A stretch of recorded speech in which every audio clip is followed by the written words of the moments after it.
Hey guys, today's video will be on my Lanard OCTOshot, and before I show you guys the blaster, I would just like to give a brief introduction about it.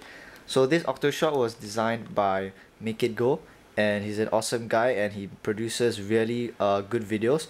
Yeah, they're super high quality and they're really entertaining to watch. So make sure you check out his channel in the description box below, as well as his write-up and his video write-up on the OCTOshot. Alright, without further ado, here is my Lanard OCTOshot. It's yellow in color, and this the shell and blaster is actually from my Lanard crossbow, and because I decided I won't really be using my crossbow at all so I decided I'll use that blaster instead. And also I feel that the catch piece in the Lanard sawn-off hand cannon, the catch piece is more sturdy and durable. Yep, so I used it. And so previously there was a slot cut out here to guide the bow arms, and I just covered it up with styrene. Yeah, but by the back there's still a slight hole, but it doesn't really matter. And on the other side. Alright, so I'm using 8 1-foot PETG barrels. This is the Airzone 8 turret which you need to complete this modification. And at the front I spaced the turret with what's left of the original turret, so it's probably about this long. So I cut part of it and placed it at the front.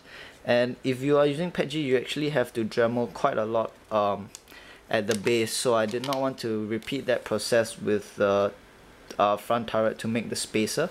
So I decided to cut up all the external parts and yep, leave the sort of use it as an internal spacer, and it's actually very well spaced. It was much easier to do and much quicker. And after you're done, just wrap a round of E-tape and yep, it's good to go. Okay, and I'll go through the modifications. There's the 2 rear loading holes, one on this side and one on the other side. Forward extended draw and rear extended draw. These are both from my Lanard crossbow.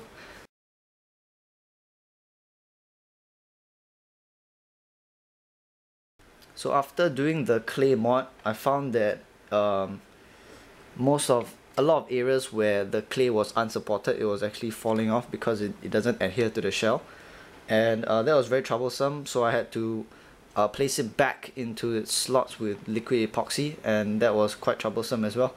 So if you want to do this clay mod, I recommend not doing it.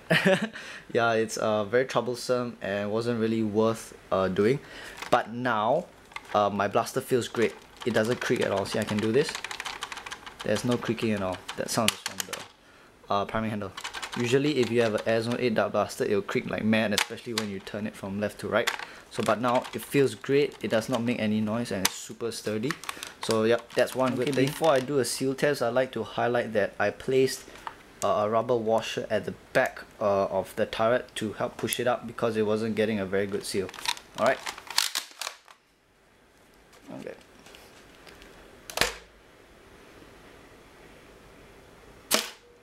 So yep, the seal isn't the greatest. Some barrels don't really have a good seal, but on maybe about 3 or 4 barrels I am getting a perfect seal, so that's good. Alright, now for firing test, I'm using my same darts Big Ben's foam, and yep, let's load the last 2. Oops. From the side one here and one here. So I'll be firing it at my radar box over there, and oops. Right, yep, firing at this box. Okay, 8 shots.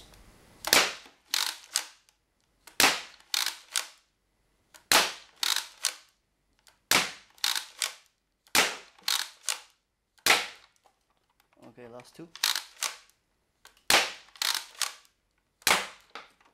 Alright, so let's check out the damage. Actually, don't even check it out. All 8 went through. Yeah, pretty solid. I wouldn't say this mod was worth doing. It's actually quite troublesome and I had a lot of problems with the seal. And yep, even after trying to rectify it, it still isn't getting the best of seal, so I'm quite disappointed about that. The rotation isn't very smooth either. Most of the time it doesn't really advance all the way to the center, so that's affecting my seal as well. So to rectify that, you can use a bigger plunger to turret seal, there's the white piece. What you can do is place some more e-tape on the inner of it, in the inner side, so that it expands it and it can cover a larger surface area with the turret.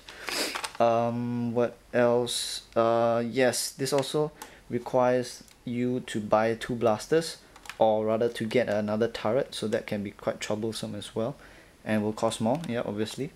Yep, and not forgetting the turret, which was very troublesome and time consuming.